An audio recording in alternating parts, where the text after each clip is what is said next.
এইটো position white to play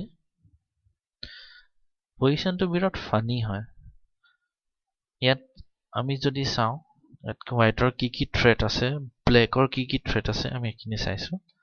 হোৱাইটৰ এটা definite threat আছে ৰুক আৰু কিং সন্মুখত আছে which is x-ray attack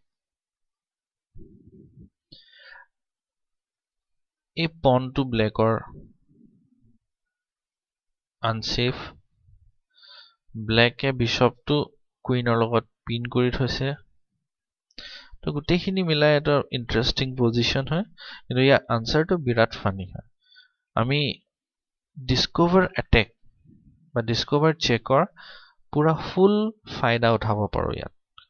কেনেকে আমি চাইছো bishop f6 very good move এতিয়া হোৱাইটে g7 টো এটেক কৰিছে আৰু কুইনটো এটেক কৰিছে তো ব্লেকে কি বচাব যদি টেকনিক্যালি আমি চাব যাওঁ ব্লেকে g7 টো বচাব লাগে কিন্তু আমি ইয়াত চাইছো কুইনটো টেক্স কুইন এতিয়া আমাৰ আহি যায় দা ফেমাস ডিসকভাৰ চেকৰ গেমটো ৰুক ক্ৰছ g7 কিং এটাই স্কোৱাৰ আছে king h8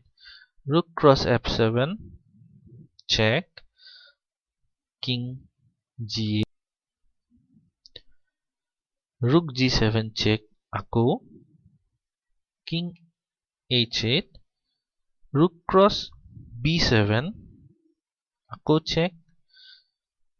king g8 rook g7 আকৌ চেক কিং h8 এতিয়া আমি ৰুক ক্ৰছ পন কৰি চেক দিব পাৰো নহলে rook g5 check king h7 rook cross h5 and clear winning advantage for white interesting idea এই আইডিয়াটো তোমালোকে গেমত ইউজ কৰিব লাগে আৰু ইউজ কৰিবৰ কাৰণে এনেকুৱা ধৰণৰ পজিশনছ ডিসকভাৰ চেক অৰ পজিশনছবোৰ